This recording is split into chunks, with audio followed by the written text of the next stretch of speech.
funny that you said that. You said Druski. What do you think about Druski? He's caught a lot of criticism for they said it was not a mocking. He was mocking Erica Kirk. Yeah. He did another one about the minister. Yeah. He's done a country guy with overalls on and white face. Yeah. Where are you? I mean, you're a comedian. Yeah, I mean, so you understand the space. I remember when he did it. I mean, obviously because being a character actor as well. I remember when he first did it, I sent him a screenshot. I was like, be careful, I got canceled doing this before. Yeah. It was me as Connor Smallnut. I did this whole thing where I did like, I had to go on Good Morning America and explain what whiteface was. Right. I was like, whiteface are some mountains in New York. That's like that. Like blackface is a whole different thing. And I remember having to go through everything that he, is currently going through. Right. And people get sensitive, man. People get really sensitive. But as a comedian, that's your purpose. Is to hold that mirror up into society and say, look, this is what y'all do. This is what y'all about. And that's when brilliance is operating, when somebody can make people uncomfortable but still make them laugh. I think that there was a time that probably wouldn't even got a passing thought, and people would. I mean, the comedians like you grew up listening to and that you grew up loving, and what I grew up with in the 80s and 90s. And it's kind of coming back to that because for a long time, you get canceled. You couldn't say, like roast. Yeah. You remember how the roast was with Dean Martin had those roasts, and they had Lucille Ball, and they had even sitcoms. Man, what Archie Bunker would say on those sitcoms. Crazy. What George Jefferson. George Jefferson and Archie Bunker was saying nigga in prime time TV. With the two G's. Yeah. It wasn't no G-A. Yeah. It was ER at the end of it. Yes. And they were just saying, like it was regular on TV. And it's interesting that we say that because, again, it just speaks to how people want to elevate and become better, which I have no problem with. But sometimes just because you're more sensitive doesn't mean you're actually going in the right direction. Okay. So I think people, somebody told me this brilliant statement. It was like, people are only sensitive about the truth.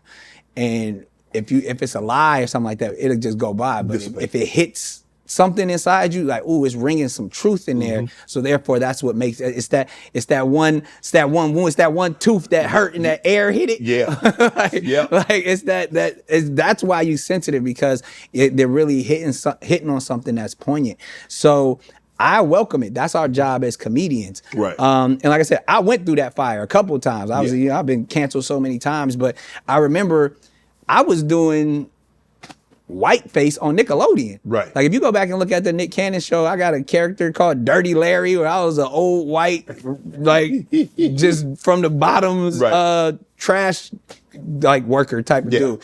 And nobody said that. Me and Keenan we was all they get the comedians and dresses thing, but we was doing that as teenagers, but we were having fun. Right. Like we were making children's television being characters. We weren't thinking about politics or stereotypes or anything like that. We were just having fun. And I think that's the root of comedy. You should be able to have as much fun and come from a place of innocence as long as you're not doing it with any malice. I think that's where we get caught up in it, because if we look, there's a long history of people portraying different races in entertainment. And we've seen it from, Dan Aykroyd in Trading Places with Eddie Murphy to Jimmy Kimmel, Jimmy Fallon. They all did it, but nobody got mad at it. At the start of every new year, I set my goals. I tell myself this year I'm eating right, I'm working out, I'm working hard, staying on track. Then reality hits. Work, travel, cravings, distractions. Life just loves to test your focus.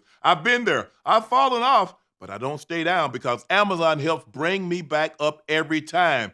Amazon is here to make sticking to your goals easier. From healthy snacks I need to workout gear I like to have on hand. All of my everyday essentials are available to purchase in one place. Not to mention, I can get it delivered fast, so I don't have to worry about making a trip to the store and adding to my already busy schedule. Great prices, no running around, no extra hassle. Now that's convenient. So when life tries to steer you off track, Amazon can help get you back to the plan, focus on your goals, and stay on your grind. Save every day with essentials from Amazon. What's the guy that was in Iron Man?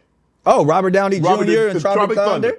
Like, he was brilliant. Brilliant. And they made that which was smart for Ben Stiller, the director. Is like that's what they made his conflict and his storyline about. Is that he was this brilliant Australian actor that wanted to go deep, and so he just straight method became a nigga like the whole time. Is Druski, some of the skits that he's doing, is that kind of the new Chappelle show?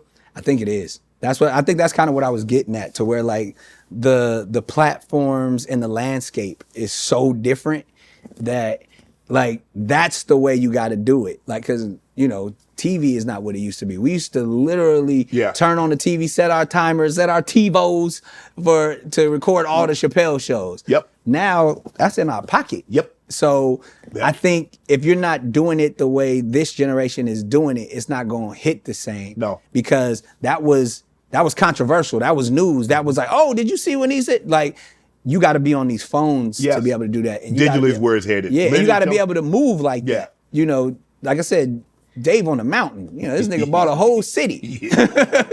But I know the creativity to what he wants to do is going to be there, and we're going to be able to see. He's going to do it in a different way. That's how I feel. Writing for Kanye. Yeah. How did you meet Kanye, and how did that come about? Again, young dude. I knew Kanye. Remember we used to have them two-way pages? Like the whole thing, and you would make the ringtones. Yeah. Before Kanye had one hit record, he had hits on the two-way. He would produce the beats for the two-way, and it was just something fun to do. Like, and you be like, oh, you got that? Or Kanye made this, and like that's how he was building up his name. While also like, you know, I would see Kanye in different studios from like So Def in Atlanta. This was like 90s, you know what I mean? Early 2000s. So we just knew of one another. Right. And I remember I had dropped, I don't remember what, so like he had dropped Slow Jams and I think I had dropped Gigolo. And I remember we were in Chicago doing radio promo and we just started kicking it. Like he was just a homie and it became just, that's my friend. Like once he moved to LA and we would be in the studio together and the way he works, because I would never say I wrote for Kanye. The way Kanye works, which is dope, he just invites everybody in the room, and he has so much confidence in who he is. He making me like, yo, what you think I should do right here? What you think I should say right here? And he kind of, interestingly enough, he would do the same for me. So the song "Can I Live," he also mixed and engineered that. He also like, I think he might have gave me a couple of lines. I think the first line is he gave me that, and you know, originally because I made that beat, he was like, yo, I might want that for me. And I was like, you have it? You know what I mean? Like I remember we were going back and forth with it was a Yolanda Adams sample. So it was more like a collaboration. Right. So everything that I did contribute to his projects. It was never like, oh, let me get credit. And we were just kicking it and stuff like that. So I think one of his coldest lines that was my line, originally he said, he's like, I don't need to stunt. I make Black history every day. I don't need a month. And then he was like, and I remember we laughed the last few times we saw each other. He's like, I remember you wrote that, huh? And I was like, man, we was all vibing. But it was like the fact that even 20 years later, he still remembers it. It's like, you know, we would just be in the studio coming up with stuff. And even some stuff on Gold Digger. I remember his second verse of Gold Digger was actually a poem that he did on Def Poetry Jam. And I was like, yo, dog, this song is about that subject. You should just do that poem that you did on Def Jam as the second verse. He's like, that's right. And then like, that literally is the second verse on that song now. So it's like stuff like that, we would just be kicking it.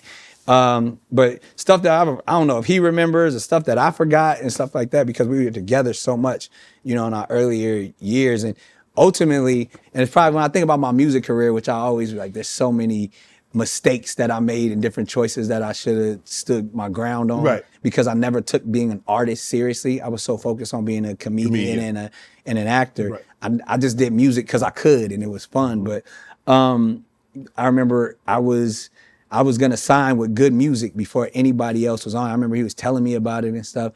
And I was so much in my ego. I was like, nah, I got my own. I got incredible records. And I remember, you know, at the time, Barry Weiss, who was running Jive, we were all on a call with Kanye. And he was like, so Kanye, he's like, I'll produce the music and bring them on and good and everything. He's like, Nick, you good? I was like, I got to think about it. And I'm wasting Kanye's time. Like he's Kanye at this point. And hindsight, I probably should have just rocked along and went with my friend's label and tried to think I could have my own label. Want to join Club Shay Shay? Become an official member by hitting that subscribe button, where you never know who's going to be joining us for drinks and conversation. Don't be late to the party, because you know we like to do something before two something.